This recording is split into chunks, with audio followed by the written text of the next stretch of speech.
Assalamualaikum warahmatullahi wabarakatuh. Perkenalkan, nama saya Rahmi Fajri Sensya, NIM 20231133, mata kuliah pengembangan bahan ajar IPA dengan dosen pembimbing Ibu Muhyiatul Fadilah SSI MPD, Program Studi Pendidikan Ilmu Pengetahuan Alam, Fakultas Matematika dan Ilmu Pengetahuan Alam, Universitas Negeri Padang. Di sini saya akan menjelaskan pengembangan bahan ajar IPA tentang poster, leaflet, dan headpad yang saya buat. Latar belakang pengembangan bahan ajar. Pengembangan bahan ajar digunakan sebagai cara untuk mengidentifikasi, mengembangkan, dan mengevaluasi isi dan strategi pembelajaran. Pengembangan bahan ajar sebagai pengalaman tentang desain pembelajaran. Selain itu, pengembangan bahan ajar mempertimbangkan sifat materi ajar, jumlah peserta didik, dan ketersediaan materi. Pengembangan bahan ajar menggunakan prinsip LUES. Prinsip LUES artinya dapat menerima hal-hal baru yang belum tercakup dalam isi mata pelajaran pada saat mengimplementasikannya. Prinsip LUES, siswa mampu menerima hal-hal baru dalam isi mata pelajaran yang belum tercakup pada bahan ajar yang disampaikan oleh guru. Pengembangan bahan ajar yang menyenangkan dan menanamkan nilai-nilai moral untuk peserta didik sangat diperlukan. Hal ini untuk meningkatkan kualitas peserta didik dalam ranah pengetahuan, keterampilan, dan sikap yang menjadi inti dari kurikulum 2013. Kurikulum 2013 yang berbasis teks dijadikan pendidik untuk mengembangkan dan menyusun bahan ajar yang berkualitas, bervariasi, dan tetap mempertahankan hak dasar dalam kurikulum 2013. Berbasis teks, peserta didik dituntut untuk aktif mengamati, menanya, menalar, mencoba, dan mengomunikasikan hal-hal yang berkaitan dengan materi yang akan dipelajari. Teks tersebut digugakan oleh pendidik untuk mengembangkan bahan ajar yang berkualitas serta mampu menanamkan nilai-nilai moral yang baik. Bahan ajar sebagai komponen dalam kurikulum akan disampaikan kepada siswa. Komponen yang berperan sebagai materi pembelajaran ketika proses pembelajaran. Materi pembelajaran tersebut disusun dalam silabus untuk mempermudah pelaksanaan pembelajaran. Materi pembelajaran terlebih dahulu dikembangkan sehingga lengkap dan siap digunakan sebagai bahan ajar. Pengembangan bahan ajar ini didasari kebutuhan media pembelajaran pada saat proses belajar mengajar. Dalam proses belajar mengajar, tidak mungkin hanya memakai satu sumber pembelajaran saja, dan juga sumber tersebut belum tentu lengkap dan sesuai dengan kurikulum yang ada. Untuk itu, perlu pengembangan bahan ajar untuk memenuhi kebutuhan bahan ajar dan kekurangan. Tujuan pemilihan bahan ajar. Yang pertama, untuk memenuhi kebutuhan anak didik sesuai kurikulum. Yang kedua, membantu memberikan alternatif bahan ajar untuk anak didik.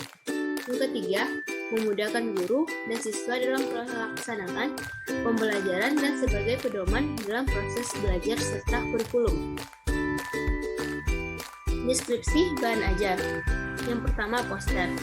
Poster ini berisi tentang materi berbagai gangguan penyakit pada sistem ekskresi manusia, serta bagaimana cara penanggulangan penyakit pada sistem ekskresi manusia.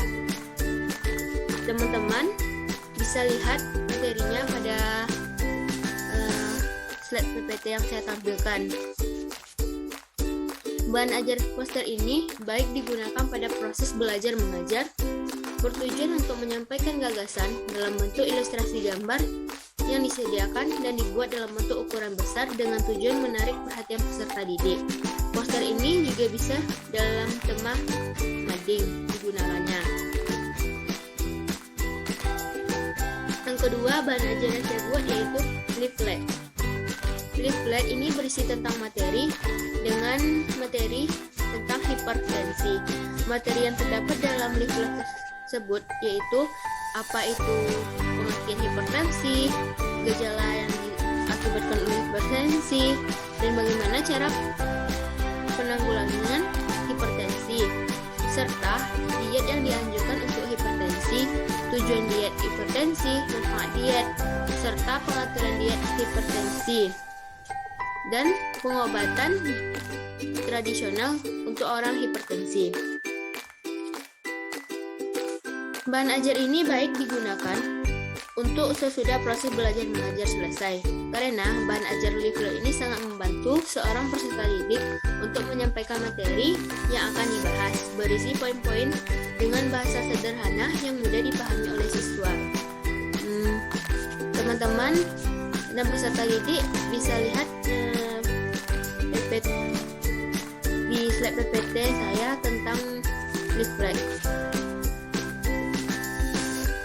Yang ketiga yang saya buat adalah head out ini berisi tentang materi sistem pencernaan pada manusia. Materi yang terdapat dalam head out ini yaitu sistem pencernaan makanan, nutrisi terbagi atas kebutuhan energi, dan jenis nutrisi. Dalam jenis nutrisi adanya karbohidrat, protein, lemak, garam mineral, dan vitamin. Selain itu ada juga proses pencernaan makanan, yaitu yang terdapat pada organ pencernaan utama, yaitu organ mulut, kerongkongan, lambung, usus besar, usus halus. Organ pencernaan tambahan yang pertama hati, 2 pankreas, 3 kantong empedu. Gangguan sistem pencernaan. Gangguan yang terdapat dalam sistem pencernaan itu ada 5. Yang pertama, diare. Yang kedua, konstipasi atau sembelit. Yang ketiga, nyeri pada tukak lambung atau disebut dengan MA. Appendicitis atau radang usus buntu. Parotitis, penyakit gondong. Kelebihan dan kekurangan bahan ajar yang saya buat. Yang pertama, kelebihan dan kekurangan dari poster. Kelebihan poster sebagai media pembelajaran. Yang pertama, harganya yang terjangkau. 2, mempermudah guru untuk menyajikan materi dan mempermudah peserta didik dalam proses belajar mengajar. Yang ketiga, lebih menarik perhatian murid. Yang keempat, praktis dan mudah dalam penggunaannya. 5, tahan lama. 6, dapat dipakai sebagai media untuk mempengaruhi tingkah laku. Kekurangan poster sebagai media pembelajaran. 1. Informasi yang dimuat terbatas. 2. Karena poster berdimensi 2 sehingga suka untuk melukiskan sebenarnya. 3. Tidak semua materi mudah divisualisasikan melalui poster. 4. Sangat dipengaruhi oleh tingkat pengetahuan orang yang melihat. 5. Bila poster dipasang terlalu lama, maka akan membuat kita bosan. Yang kedua, leaflet.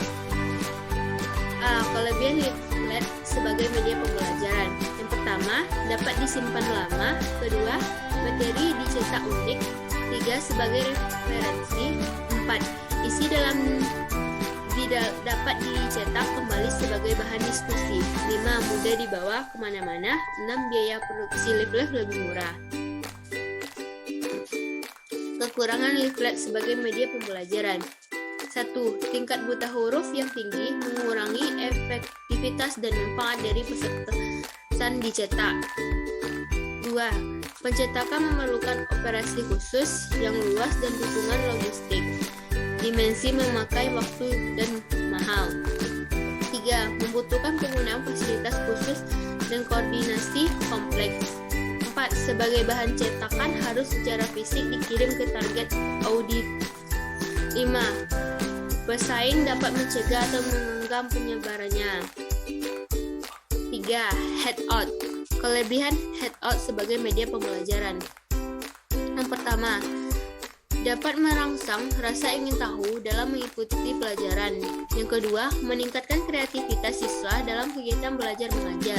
Yang ketiga, melihat kekonsistenan penyampaian materi pembelajaran di kelas oleh guru sesuai dengan perancangan pengajaran.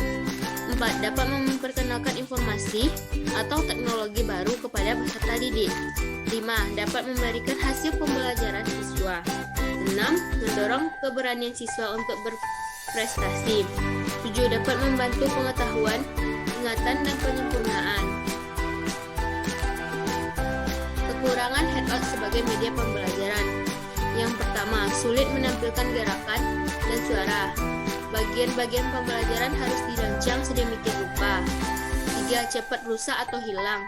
4. Umumnya keberhasilannya hanya ditingkatkan pada bidang kognitif.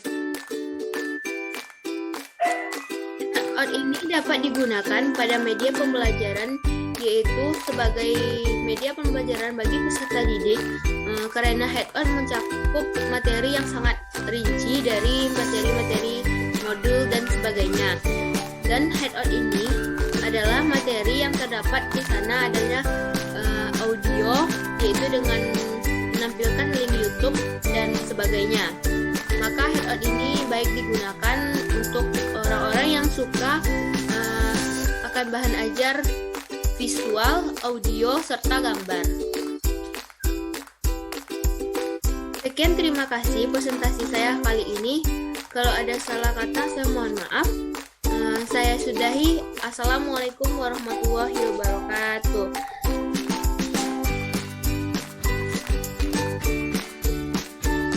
Kita sebagai calon guru pendidikan IPA yaitu terus berkarya dan berinovasi. Semangat!